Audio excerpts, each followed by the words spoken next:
Bonjour à tous, bienvenue sur le blog Marketing Immobilier pour les pros. Aujourd'hui, je vous propose une nouvelle vidéo avec l'interview donc, de Laurent Vimont, qui est président de Century 21 France. Donc vous êtes patron de 900 agences en France et à peu près 5600 collaborateurs. Première question, comment devient-on patron d'un grand réseau comme Century 21 en France ? Avec pas mal de chance et beaucoup de travail, et puis un parcours qui m'a fait tomber dans l'immobilier en 83 et être définitivement amoureux de ce métier qui est un des plus beaux métiers du monde, métier qui consiste à accompagner quelqu'un dans un projet de vie, acheter son logement, vendre son logement, qui est un acte noble, donc une passion pour ce métier. Donc 83 et Century arrive en France en 87. Ouais. Voilà. En fait, donc, moi j'ai démarré dans l'agence de Michel Trollet comme négociateur et c'est Michel Trollet qui a acheté le concept Century 21 en 84 ou 85 et qui l'a fait tester dans ses agences dans lesquelles je travaillais. Et puis après avoir testé ce concept et vu son efficacité dans son agence, il a choisi de le développer au travers de la franchise Century 21. Et quand le système s'est déployé en France, j'ai choisi de le rejoindre tout de suite et de faire les premières ventes de franchise. Et donc pour faire un rapide poisson en parcours, j'ai démarré au développement, conversion d'agences immobilières existantes, puisque le système, dans ses gènes, a plutôt la conversion d'agences plus que la création pure. Ensuite, je suis passé au service formation, où j'ai formé les managers et les conseillers à ce métier, consistant à partir du constat que celui qui détient le mandat exclusif détient le marché, qui devient incontournable. Et aujourd'hui, on a un taux de mandat confiance qui est de 45%, qui est, je crois, un des plus élevés du marché. Donc mandat exclusif, vous appelez mandat confiance. Et puis ensuite, j'ai pris des postes à responsabilité de direction et du développement d'abord, et ensuite de l'équipe des consultants management pour ensuite diriger la filiale informatique du groupe qui s'appelle Naxos, qui développe un logiciel pour les agences Century 21 et depuis 2008 président de Century 21. Dans un groupe donc comme un réseau comme Century 21 France, comment se gère le marketing ? Est-ce qu'il y a un pôle interne du marketing ? Est-ce que vous avez un réseau de prestataires ou est-ce que vous faites les choses à la maison, on va dire ? Alors on a un peu les deux, puisqu'on a effectivement ici une équipe qui est pilotée par Didier André, qui est directeur général adjoint et qui s'occupe de tout ce qui est communication et marketing. Et on se fait accompagner par des prestataires comme Publicis, qui nous aident à construire nos opérations, et des prestataires sur plutôt le pôle digital, puisque le marketing maintenant c'est pas du marketing pur et dur, c'est aussi marketing digital. Donc on a une équipe qui est dédiée à l'activité en interne, et puis on s'appuie sur des gens dont c'est l'activité principale. D'accord. Donc il y a une impulsion qui est donnée par le siège, on va dire, oui. Et après, comment se passe le relais au niveau des agences ? Est-ce qu'il y a une certaine autonomie est-ce que c'est de la déclinaison, disons, de recettes que vous proposez à partir du siège, ou est-ce que chaque agence a son propre budget et sa propre marge de manœuvre sur ces aspects marketing, quoi ? Alors le système, il a une vertu, c'est que je ne suis pas le patron des agences. Je suis président de Century 21 France et le réseau est composé de patrons d'agences immobilières qui sont indépendants, et c'est écrit sur chaque carte de visite. Et dans ce système qu'on a construit, il n'y a rien d'obligatoire. Même le port de la veste or n'est pas obligatoire, chacun la porte s'il veut la porter. Nous proposons, au réseau, un ensemble d'opérations qu'on juge pertinentes, et ensuite chacun est libre de la mettre en œuvre ou pas. On a proposé récemment l'opération Pacte de service, qui inclut un ensemble de services pour les consommateurs, où les vitrines sont habillées, où les flyers et tous les mailings ont été construits par Century 21 France, mais ensuite chaque dirigeant a l'autonomie de mettre en œuvre ou pas l'opération. Et ce qui fait la richesse du système, c'est que quand on prend une décision ici, on se pose deux questions. Est-ce que l'opération est bonne pour nous et bonne pour le réseau ? Et c'est une des deux questions, la réponse est non, on ne la met pas en œuvre, parce que on ne peut pas s'appuyer sur un lien hiérarchique qui consiste à imaginer que quand on prend une décision et qu'on a des salariés, tout le monde va l'appliquer. Toujours un peu dans les questions d'introduction. Vous êtes un patron très connecté, parce que j'ai pu en voir. 3700 fans sur Twitter, plus de 2000 amis sur Facebook. J'imagine quand même que ça cadre un peu le mode de management aussi, parce que ça donne une certaine facilité d'approche par tous ses collaborateurs. Il y a quand même un grand nombre. Comment vous, en tant que patron, en fait, vous utilisez ces réseaux sociaux le plus direct possible. J'ai une page Facebook que j'alimente moi-même avec mes deux doigts parce que je ne tape pas vite sur le clavier et je reçois régulièrement des messages de collaborateurs qui se posent une question. Je réponds systématiquement à tous les messages. parce que c'est important de garder ce lien en direct avec tous ceux qui font ce métier. Ça prend un petit peu de temps, mais si je devais prendre une comparaison, il y a 40 ans, il n'y avait pas le téléphone portable, et on a trouvé du temps pour l'utiliser. C'est le même principe avec Facebook, Twitter. Alors, j'ai un écran sur mon bureau qui est assez grand. J'ai toujours ouvert en permanence mes pages Twitter et Facebook. Je suis les informations et je suis réactif. Ça prend un peu de temps, c'est vrai, mais le temps que je prends là m'en fait gagner sur des conflits qui auraient pu être naissants. Donc c'est pour moi d'une richesse absolument incroyable. La conséquence, c'est que il m'arrive le soir à 10h30, 11h de traiter un commentaire sur Facebook ou sur Twitter. Voilà, je suis connecté. Voilà. Alors, on va passer aux aspects marketing. Donc, les services marketing, donc il y a le pack service. Donc, c'est le plus connu, en tout cas, c'est la manière dont est brandé un peu l'offre marketing, si j'ai bien compris. Oui.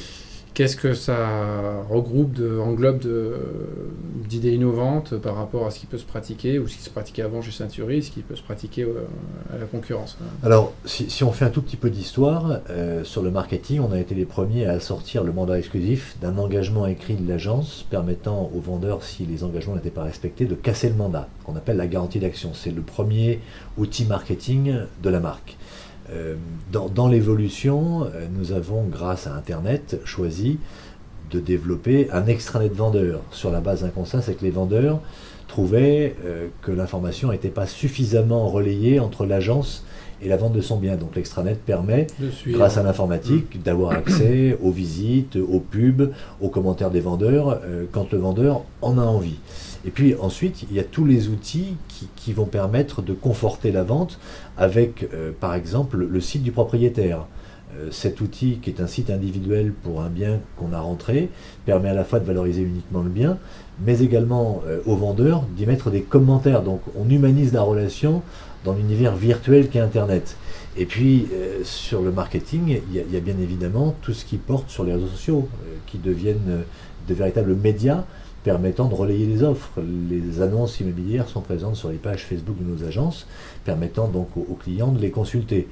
Sur le marketing, c'est un territoire qui est extrêmement vaste. Alors, ce qui est très rigolo, c'est que le marketing pour les Américains, c'est la vente, et pour les Français, c'est la promotion du produit. Moi, j'ai gardé un peu le côté américain. Le marketing, c'est plus de la vente que de la promotion de produits. On est en permanence en quête de nouvelles idées. Le site propriétaire en est une, mais on a aussi développé ce qu'on appelle l'outil permettant de visualiser en 3D un bien et de faire un homestaging virtuel. C'est-à-dire que vous êtes un acheteur potentiel. Voilà des outils qui nous permettent de démarquer. Et puis, la liste est tellement longue que je vais en oublier. Alors, sur ce pack service, donc c'est un pack qui est proposé dans le cadre des mandats exclusifs. C'est-à-dire que si quelqu'un vous donne confiance sur 3 mois, il peut bénéficier de cette panoplie. Et vous avez, je crois, quelque part, ici, je crois, le pacte de service qui reprend l'ensemble des engagements. Voilà. Dans les outils que j'ai oublié de citer, il y a l'analyse comparative de marché qui permet de sortir du débat. Je vous dis que ça vaut 245 000, faites-moi confiance. C'est une démonstration par la preuve, puisque cette analyse comparative de marché, qui a aujourd'hui 27 ans, elle donne une vision du marché telle que celle de l'acheteur, et pas du vendeur qui pense être seul sur le marché et avoir un bien unique. Donc toute l'idée, c'est de sortir du débat. Moi, je vous dis que, en vous démontrant avec un outil écrit issu de nos bases, que le marché d'offre et demande y répond à quelques règles. D'accord.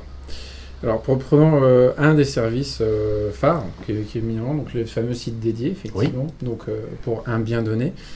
Donc là, l'idée, finalement, c'est quelle est l'idée forte derrière, en termes au-delà de l'habillage, je veux dire, en termes de promotion ou en termes de moyens de mise en vente d'un bien immobilier? Mais tout un chacun a souhaité un jour que son bien soit publicité sur une page d'un journal, par exemple, et pas d'une annonce avec 3 lignes.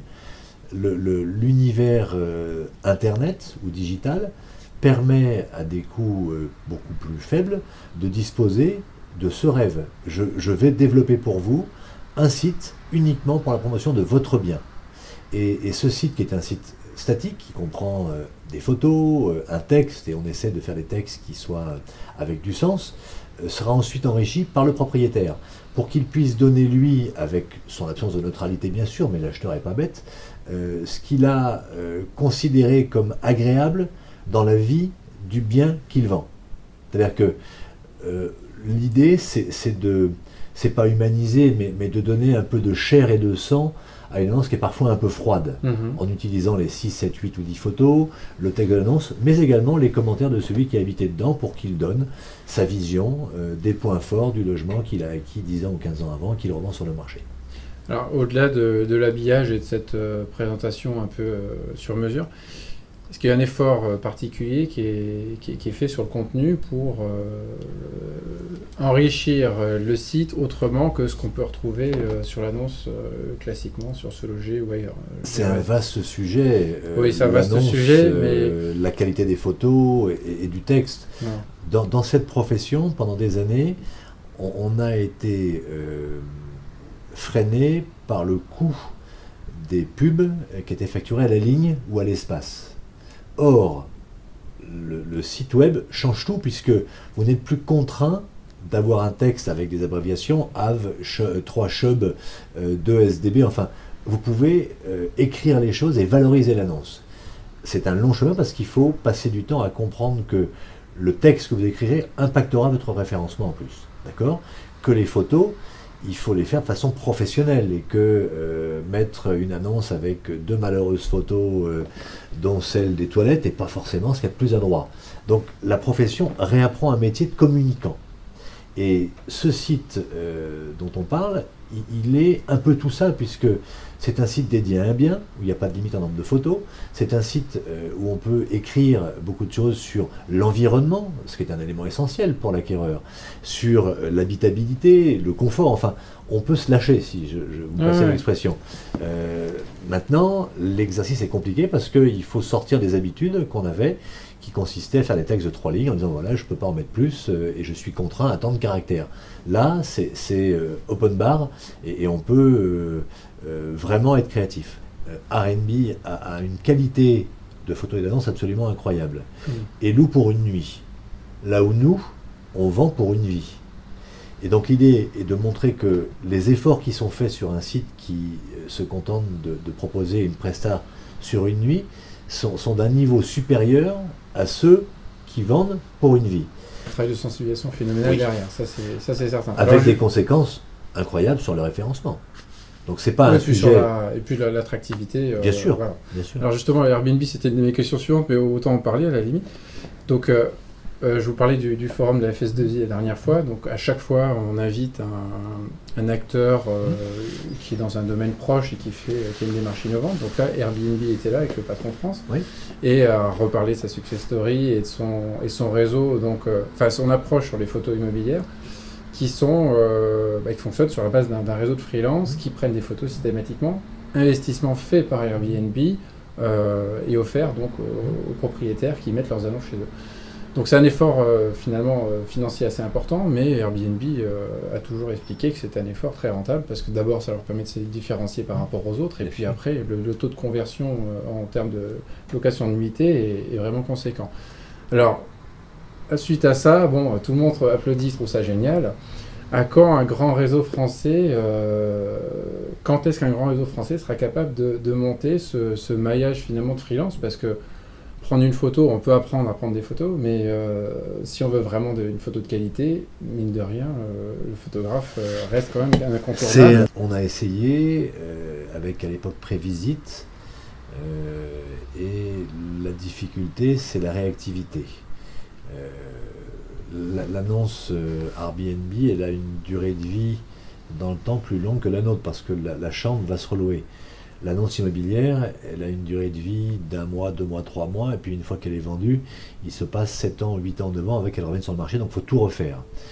Moi j'ai une théorie, je pense que les nouveaux outils, appareils photo avec 15 millions de pixels, les iPhones et les petites lentilles qui se mettent dessus, doivent permettre à chacun, s'il est vigilant, de construire correctement des reportages photos qui tiennent la route. Et que faire une photo de maison, c'est moins compliqué que faire une photo de mannequin.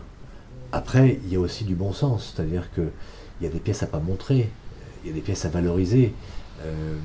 Le reportage photo peut être parfaitement correct dès l'instant où chacun est sensibilisé au sujet et le fait dans le sens où il aimerait que sa maison à lui soit photographiée. Et puis je crois que sur la photo, il y a une étude qui a été faite, je crois que c'est par le New York Times, qui montrait que l'œil humain sur Internet va plus vers la photo que vers le texte. Et que l'internaute immobilier veut avoir beaucoup de photos. Et que l'enjeu, avant de parler de qualité, c'est le nombre de photos. C'est-à-dire qu'une maison, un appartement, il y a 2 photos, et vite zappé. Alors il faut du volume, après il faut quand même ne pas desservir le bien. Je suis d'accord. Moi, je reste assez persuadé que ça reste quand même du domaine d'un photographe, et même si les technologies aident d'une certaine manière, il y a quand même des limites à s'improviser photographe, et on peut apprendre, comme vous dites, il y a un certain nombre de règles pour prendre des photos d'intérieur, mais bon, les jeux de lumière, et puis ne serait-ce que la préparation des biens. Finalement, Airbnb, pour l'avoir testé, en moins d'une semaine, il vous envoie un photographe qui est quelqu'un qui a un vrai œil de homestaging et qui en fait ce travail, et peut-être plus facilement que l'agent immobilier qui lui a une relation finalement un peu commerciale avec le propriétaire et osera pas dire un certain nombre de choses. Bon, le photographe, il est là, il peut faire un minimum de rangement succinct et ensuite prendre ses photos. Par contre, ça veut dire faire un investissement de l'ordre de 150 € peut-être pour une séance photo, 200 €. Est-ce que les agences peuvent être prêtes à faire ça, ou au moins dans le cadre du mandat confiance? Ce qui vient s'opposer à ça, c'est la structure même de la rémunération de l'agence immobilière, qui est un des seuls métiers où on vous demande de mettre en œuvre un ensemble de moyens d'investir sans aucune garantie de rémunération. Et dans les échanges que j'ai pu avoir avec les récents ministres du logement, je me demandais s'il ne serait pas utile un jour de remettre à plat le mode de rémunération et de permettre aux agences, pour qu'elles puissent investir un peu plus sur chaque annonce, d'avoir un système de rémunération à la promotion du bien. Je suis certain que si les agences disposaient de ce système, de ce forfait, les choses seraient différentes, parce qu'aujourd'hui, quand vous faites une vente tous les 3, 4 ou 5 mandats, vous avez entrepris pour les 5 mandats les mêmes frais, avec une rémunération sur 5, ce qui n'est pas forcément juste. Donc tout le problème, c'est pas la pertinence ou pas de faire des photos, c'est l'investissement initial dans lequel vous savez qu'il y en a 4 qui vont être faits pour rien. Donc c'est ça la vraie difficulté. Alors après, Airbnb, de la même manière, il n'y a pas d'exclusivité, ils font cet effort, et ça doit être rentable, sinon ils ne le feraient pas. Et voilà. Après, c'est un vrai sujet. C'est un vrai sujet, et je pense quand même que c'est dans l'attente typiquement de quelqu'un qui va offrir sa confiance au niveau d'une exclusivité. Vous annoncez un délai de vente, je crois, moyen de 90 jours. Oui. Bon, sur 90 jours, si on fait l'investissement, dans le cadre encore d'un mandat exclusif de photo professionnelle, on se donne quand même une chance, un surcroît de chance de réaliser la vente dans les 3 mois, et donc retour sur investissement n'est pas garanti, mais disons qu'on met toutes ces chances de son côté, quoi. On passe du temps à convaincre le réseau que c'est une bonne idée. Donc je ne suis pas hostile. Encore une fois, ce sont des patrons d'agences indépendants, et on peut négocier n'importe quel accord. Après, il ne vit que si chacun décide de le faire vivre. Bien évidemment. Très bien, très bien. Alors le site internet national, donc vous avez annoncé des chiffres assez impressionnants, de 2,1 millions, je crois, de visites en septembre dernier. Donc il y a un site principal, ensuite il y a des sites d'agences. Oui. Ce qui m'intéresserait de savoir, c'est donc tous ces efforts à travers les sites internet de visibilité, qu'est-ce que ça vous apporte comme part de marché, si vous pouvez nous le dire, en vente directe, contrairement à des ventes qui pourraient passer par les portails et ensuite rebondir chez vous. Est-ce que vous avez moyen de le savoir ou non? Pas pour l'instant. On mesure, mais je garde confidentiel pour l'instant, le nombre d'estimations générées par le site, le nombre de mises en contact directes entre l'acquéreur potentiel et l'agence Century 21, mais on ne sait pas forcément différencier par rapport au trafic global. L'enjeu pour nous, c'est de faire en sorte que l'accumulation du travail qui est fait sur le site national et du travail qui est fait par chaque agent sur son site individuel dope le trafic, puisque Notre métier à nous, c'est de donner une impulsion, de faire en sorte en communication que la marque rayonne et qu'ensuite les 850 points de vente s'approprient le dispositif et l'utilisent. On a d'ailleurs un accord avec Google pour que les agences utilisent AdWords et référencent elles-mêmes leur site avec une nouveauté. C'est qu'il faut s'intéresser à ce que c'est que le référencement, comment ça fonctionne. Est-ce qu'il faut être obsédé par l'achat du mot-clé achat, appartement Toulouse? J'ai la réponse. C'est non. Il y a d'autres choses bien plus intelligentes et pertinentes dans l'achat des mots-clés qui permettent d'abord de les payer moins cher et d'avoir un trafic plus qualifié. Mais ça, c'est comme Facebook et Twitter dont on parlait tout à l'heure, c'est du temps à consacrer. C'est une nouvelle façon de faire ce métier et il faut être curieux, découvrir et y consacrer un peu de temps tous les matins. Donc, sur le trafic du site, notre vision, c'est que globalement, c'est celui qui détient l'offre qui a le trafic. Et que si l'offre est compilée sur un site et déclinée sur des sites agences, on peut peut-être s'affranchir d'autres acteurs qui se mettent entre le client et nous. Défendre la voie de l'indépendance. Voilà, c'est une occasion historique de reprendre sa liberté, parce que si on raisonne 15 secondes, sans le contenu que nous apportons et que les agences payent, ces portails n'existeraient pas. Donc, la bonne question, c'est comment je valorise mon contenu. D'accord. Parfait. Alors, donc, il y a le site national où on retrouve le catalogue complet de toutes les annonces. Après, je ne sais pas si chaque agence a un site, mais en tout cas, un très grand nombre, on va dire. Voilà. Là, je parle du point de vue client. Qu'est-ce que le client peut espérer de trouver de plus sur le site local par rapport au site national? Rien, si ce n'est que l'offre qu'il cherchera sera beaucoup plus adaptée à sa recherche initiale en termes de géographie et de type de bien. Puisque on sort du site national et on l'amène sur quelque chose de bien plus adapté à sa demande initiale. Ensuite, sur les agences, en fonction de leur niveau d'intérêt, on a des gens qui vont exploiter le site pour montrer qu'elles sont un acteur local de la vie de la ville. C'est ça qu'attendent les gens, c'est l'ancrage local. Exactement. Et puis elle peut publier localement un ensemble d'informations sur la vie sportive, sur la vie culturelle de la ville. Donc le site, c'est un porte-voix qui permet, outre les annonces, de montrer que l'agence, elle est sachante, qu'elle est intégrée à la vie et qu'elle sait remonter vers ses clients et futurs clients des informations sur la vie de la ville. Moi, j'ai un peu l'impression que sur les 10 dernières années, donc les portails sont devenus la porte d'entrée incontournable. Une des portes d'entrée. Je ne suis pas d'accord avec ça. Ouais, enfin c'est quand même c'est l'avantage en tout cas pour le client d'avoir ce catalogue quasi complet. Oui. Après, souvent plein de doublons. Oui, non, bien sûr. Après, bon, il y a les gros réseaux comme le vôtre, Orpi et les autres qui peuvent proposer déjà un certain volume d'annonces intéressant. Et en tout cas, finalement, après les sites d'agence, on se demande si ils sont pas un peu cachés derrière. La démarche première, c'est quand même de chercher exhaustivité, de se dire, dans le quartier qui m'intéresse, moi, j'aimerais voir tout ce qu'il y a à vendre. Bien sûr. Et donc, finalement, il y a un cheval de bataille au niveau de l'agence qui est de continuer à exister à travers son site internet et au-delà de son catalogue. Et effectivement, cette expertise locale, je pense, c'est stratégique parce que c'est ce qui va expliquer pourquoi on va aller voir Century plus qu'un autre. Donc, la marque a une signature qui est Century 21, qui s'y connaît aussi bien. Ouais. Voilà, ça illustre ce que vous dites à merveille. Voilà. Parfait. Alors, en termes de communication globale, donc, j'ai vu que vous aviez des moyens, enfin, vous mettez des moyens assez forts. Au niveau de l'agence, on en a parlé un peu tout à l'heure. Donc, l'agence est indépendante. Oui.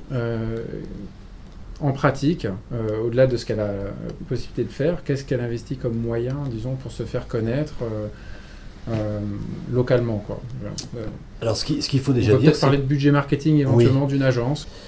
L'agence, en fait, qui rejoint le système, elle n'a pas forcément la culture, la connaissance ou les prestataires qui lui permettent d'investir en marketing. Elle va investir en communication. Et son budget est un budget qui est estimé à environ 6-7% de son chiffre d'affaires, communication et marketing.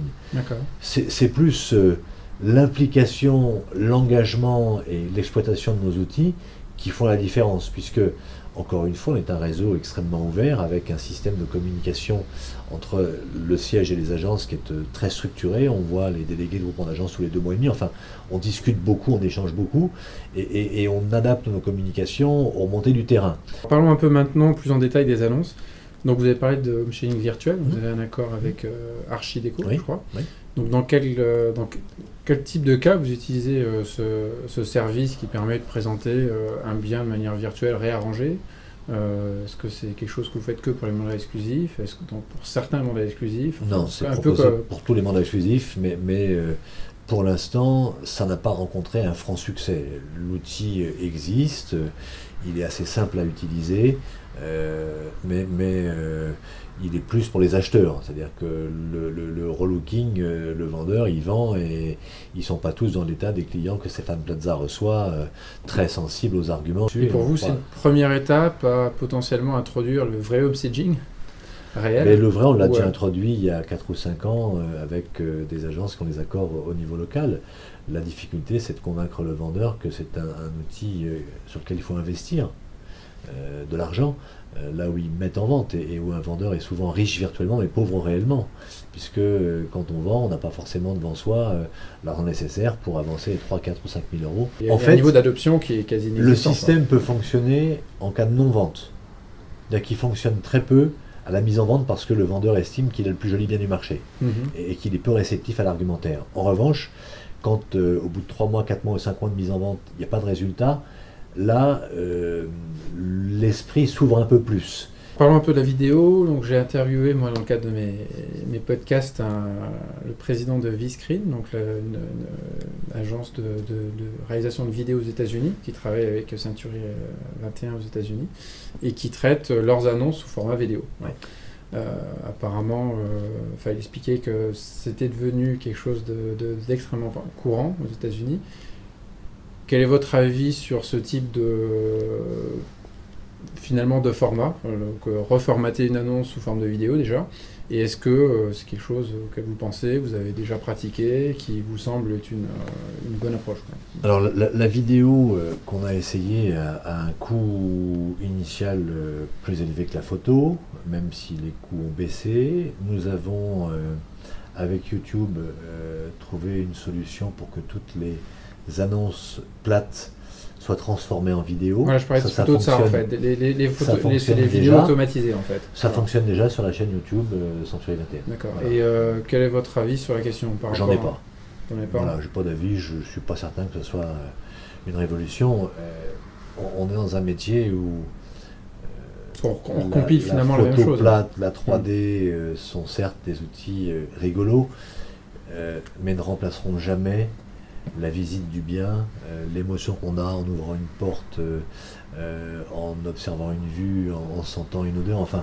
Là, ça va nous amener un peu toujours au même sujet des dépenses, mais les plans interactifs, interactifs, pas interactifs, 2D, 3D, tout ce qu'on veut, est-ce que ça vous semble quelque chose qui... Bon, si on devait parler en termes d'investissement, peut-être le premier poste serait certainement les photos, si on devait faire des dépenses. Oui. Est-ce que le plan arriverait en deuxième position? On a dans le système un outil permettant de faire justement ces plans, qui n'a pas non plus rencontré un franc succès, et pourtant il a été porté. J'ai quelques contacts avec des sociétés là-dessus. Je pense que dans quelques mois, on pourra, en flashant un appartement, faire les plans automatiquement. Et que, outre l'accès à une disposition, ça permet à l'acheteur de se projeter et de voir ce qu'il peut modifier. Dans l'outil dont je parle, Magic Plan, voilà. Ouais. Alors, on peut mettre ses meubles. Voilà. Donc, c'est du home staging à l'envers, c'est-à-dire que vous reconstruisez à votre façon le logement que vous êtes en train de visiter. Pour vous, la limite, en fait, c'est plus sur la réalisation du plan par l'agent qui n'a pas forcément ni les moyens, ni le temps, ni les compétences pour le faire. Mais qui devrait avoir les plans en appartement, puisqu'on les a, normalement. Oui, sauf dans l'ancien où ça peut être un peu... Dans ma façon à moi de faire ce métier, quand je l'ai connu, je n'ai jamais accepté de promouvoir un mandat sans avoir réalisé des plans.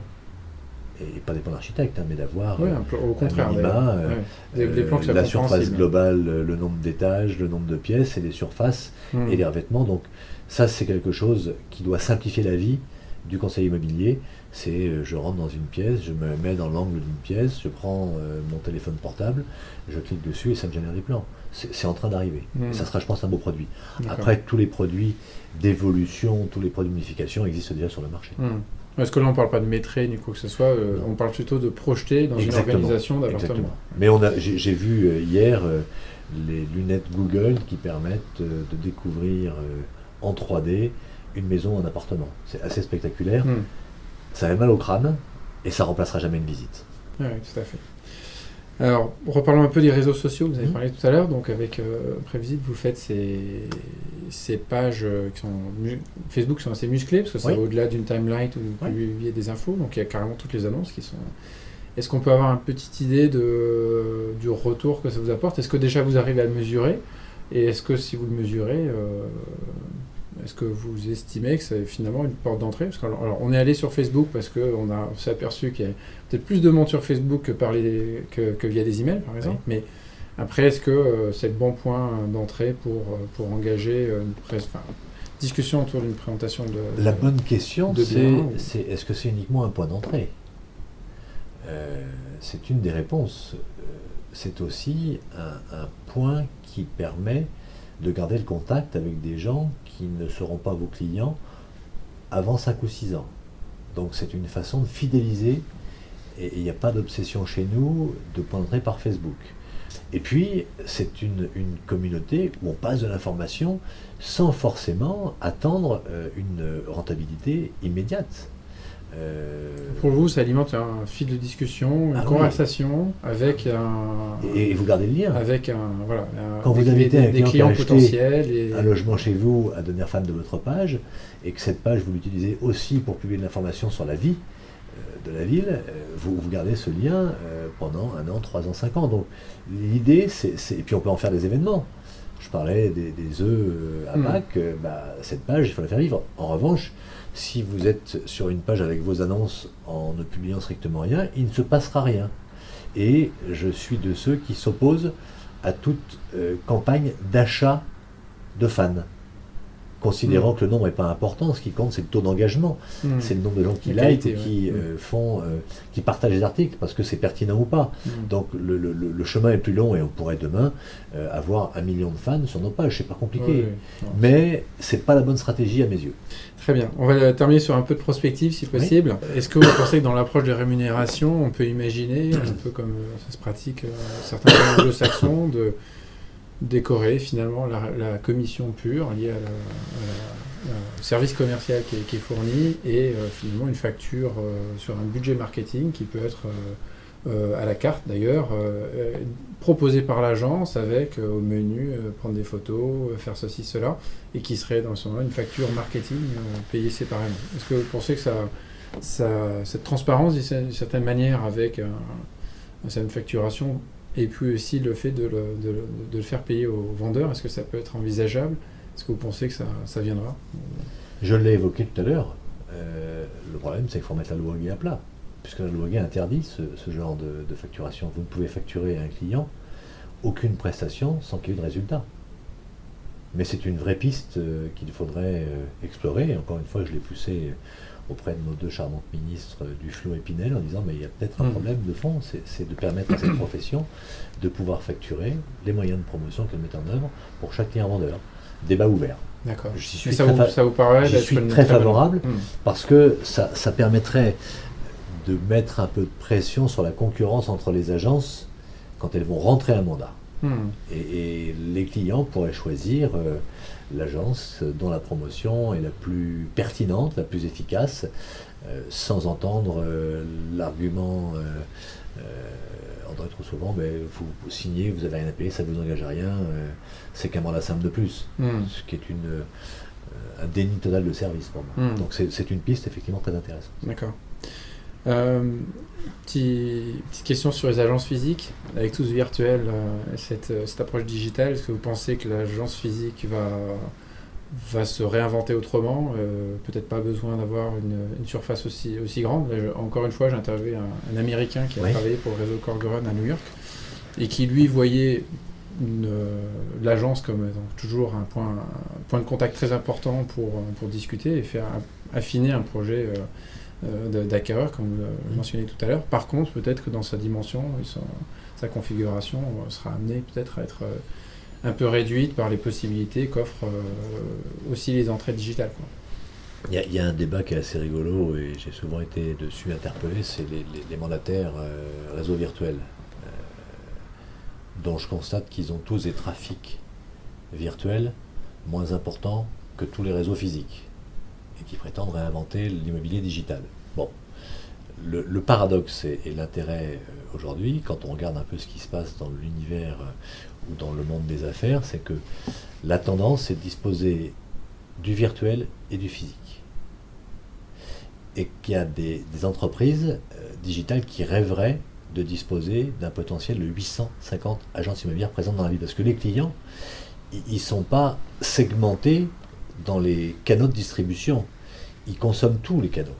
Ils sont décloisonnés. Et ils vont consommer, dans une file d'attente, ce que j'ai vu il y a encore une semaine chez McDonald's, l'application Century 21 pour chercher un bien, mais ils vont aussi physiquement passer devant l'agence et s'arrêter dans la vitrine. Donc c'est pas l'un ou l'autre, c'est l'un et l'autre. Ouais, et les réseaux physiques, pour moi, ont de très beaux jours devant eux dès l'instant où ils ont compris que le digital est un univers dans lequel il faut exister. Fin octobre, il y a le salon Rent, donc des nouvelles technologies.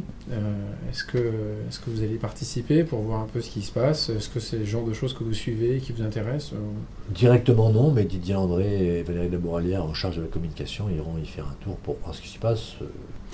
Petite question de clôture. Si on devait donner un conseil à l'agent immobilier d'aujourd'hui pour faire cette adoption, quel serait le point le plus important pour vous? Apprivoiser ces nouveaux outils et être extrêmement adaptable. Ne pas attendre que les choses changent ou redeviennent comme avant.